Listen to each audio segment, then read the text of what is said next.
gaaffiin dursaa yerootti hooggantoonni ABO duraanii keessaa biyya hambaa kana keessa jiran ammallee qondaaltota waraana bilisummaa Oromoo kanneen ABO hoogganaa jiran yeroo ammaatti quba akka wal qaban kaasantu jira. Kanaan wal qabatee uummanni gambiraan burjaajiidhaaf kaasanii ka jedhanii fi ammayyuu wal keessa jiru kan jedhanillee kan shakkii akkasii kaasantu jira. Kanumaan wal qabatee immoo gara biyya keessaatti yoo deebinu uummata Oromoo godina Guduruu Wallaggaa fi Bahaa Wallaggaa keessa jiran keessatti waraanni bilisummaa Oromoo uummata Amaaraa rukutee warri jedhanii kaasan jiru. Warri kaan immoo uummatuma Oromoo waraanni bilisummaa Oromoo tiksuu dadhabee kan jedhantu jira. Kanaan wal qabatee yaada qabdan asirratti akka nuuf kaastan barbaanne. Hayyee fayyaa ta'ii egaa gaaffii lama gaaffii kee jalqabaa raayoon eegale qondaaltonnii fi hoogganoonni ABO duraanii atu duraanii jette. Amma ABO'tu jira. Kana irra deddeebi'ee himeera. Nama beekaa rafee rurrukuttee hin dammaqsitu. Kan kanarraa hafe abbaan hubate hubateera. Walitti dhufeenya tokkoyyuu hin qabnu. Warri kunii gantu. Hin gane qabsoo. Silas kaaseera. Akkitti inni qabsoo ganee biyyatti galuu isaatiif miti. Biyyatti galuunsaa jalqaba itti himame sinin baasu waraana bilisummaa Oromoo dhimma isaa diida teessanii fedhattan taanaani mootummaa waggaa meeqa loltani. Mootummaa waggaa meeqa dhiiga ilmaan Oromoo xuuxe kana waa'ee isaa si'uma takkaatti ijoollee abbaa gadaati jettanii itti of kennuuni raatummaa. Seenaaf qabna waan kana. Waan bilbilaan haasa'aa turre, waan karaa sooshaal miidiyaa, waasaap, waan akkasii haasa'amaa ture jira jechuu seenaaf. Qabsoon kun rakkoo hamtuu keessa yeroo inni seene yeroo kana. Maaltu argameetu galla? Dhimma bilisummaa Oromoo qabsoofneefi sana dandeenyeerraa galmaan geenyeerraa oo. Jara kana waliin galmaan geenya jenne yoo ta'e. Maaliif ati biyya tokko yookaan diidaan lolteetu dhuunfatta yookaan keessaan dhuunfatta. Kana jechuun waraanaan injifatteetu warri siyaasaan bulchu waraana malee jiraachuu hin danda'u waan ta'eef akka jigu. Yookaan siyaasa keessaan injifatteetu siyaasni jiraatee waraanni ajajamu yoo ta'e waraanichi hin diigama waan ta'eef keessaa yookaan diidaan injifachuu istiraateejii yookaan immoo lamaансaan injifachuu hin qabdu. Akkasumatti harkuma raasaa galta yoo ta'e rakkoo guddaa muuxannoo waggaa meeqa namni qabu. Akkasitu ta'e kanan nu mudate. Dhimmi waraana bilisummaa Oromoo erga biyya gallee kaanee mootummaa waliin haasa'ama akkam jetteetu. Warri kun keessumaayyuu beeki hattuu kaleessaatu har'a aangootti dhufe nama baay'ee ati warrumayyuu gooftaa ta'e wayya. Gooftaa waa murteessuu danda'a.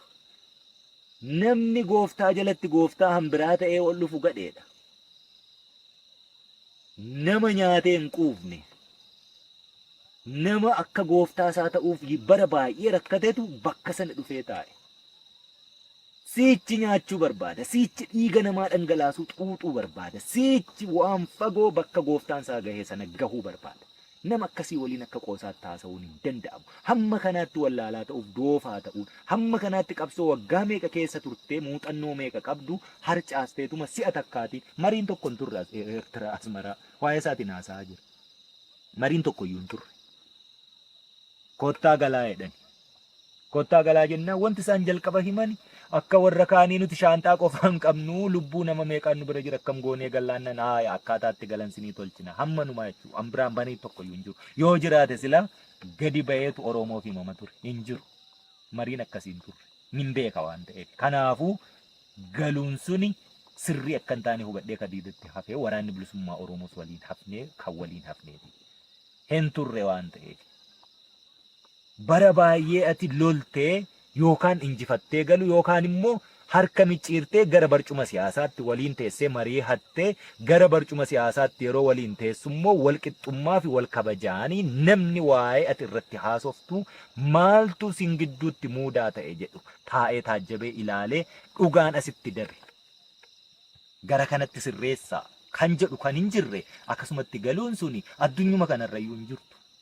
Kanatu ta'e. Kana ta'uuyyuu fudhanne.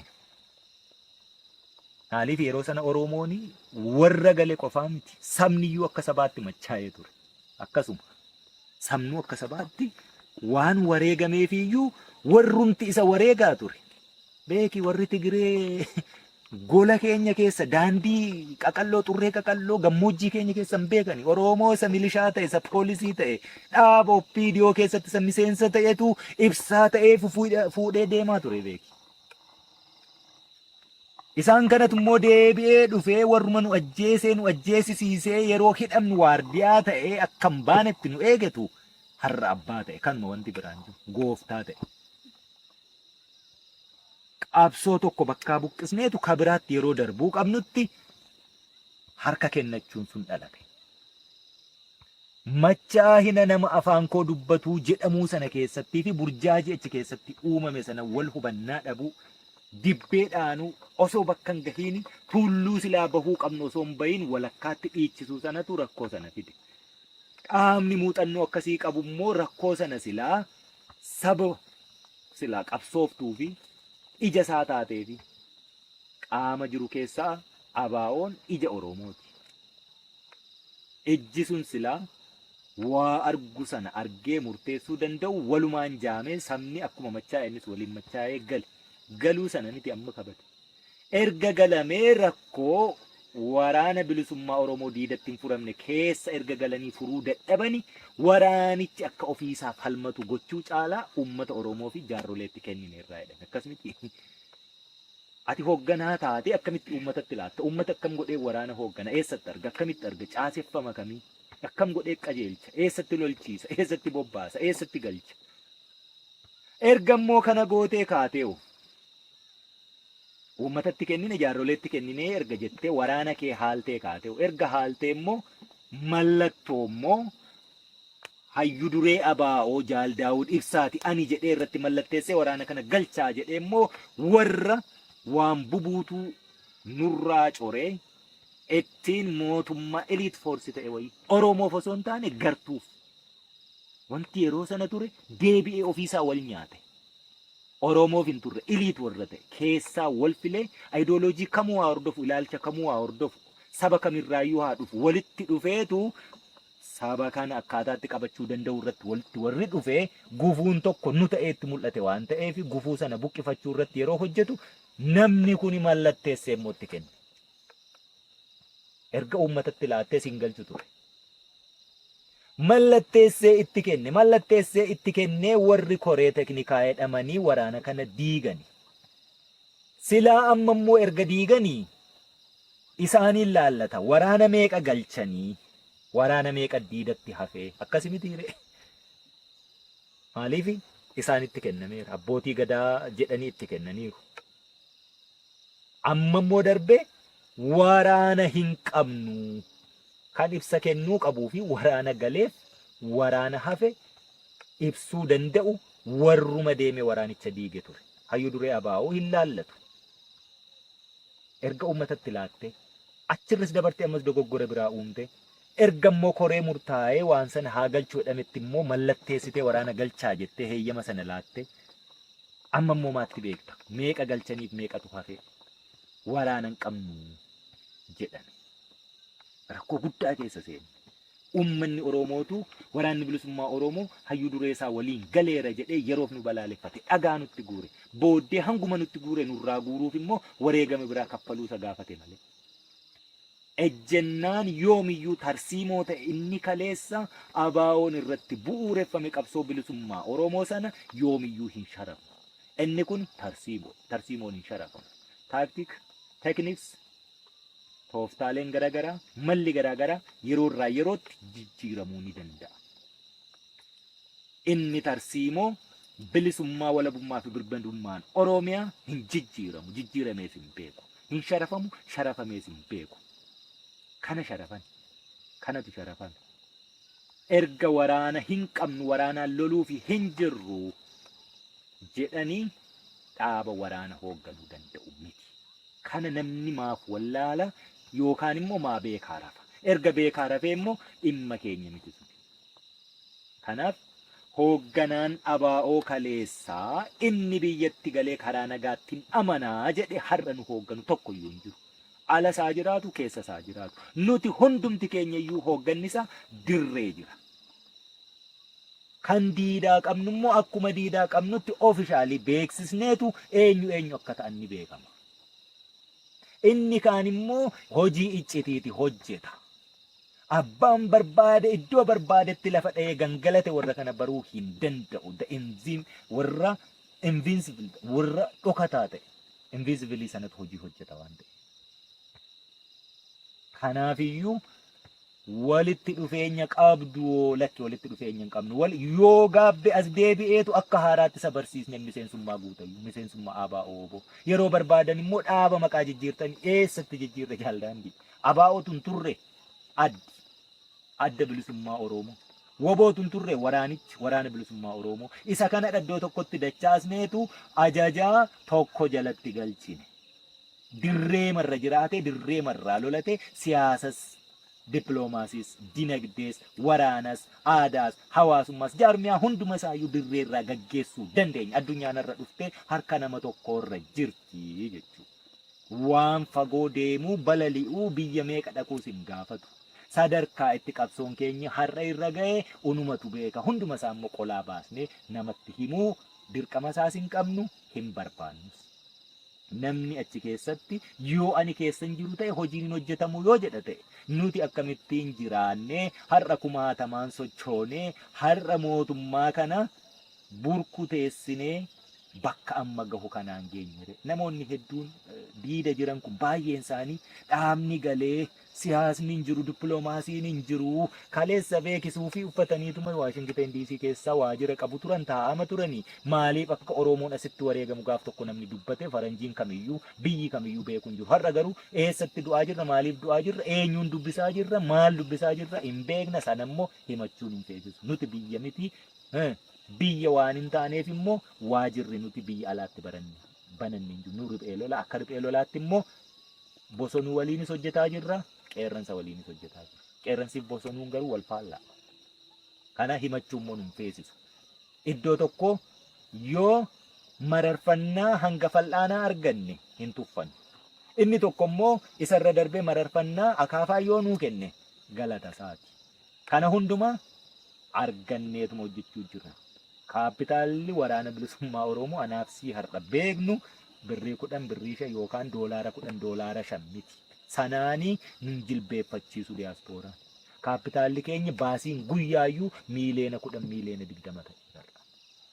Kanaan lola waraanni bilisummaa Oromoo rasaasa nama tokko guutii fi 100 fi sanaa ol guutii rasaasa waraana 10,000 meeqa 30 40 50 sanaa ol.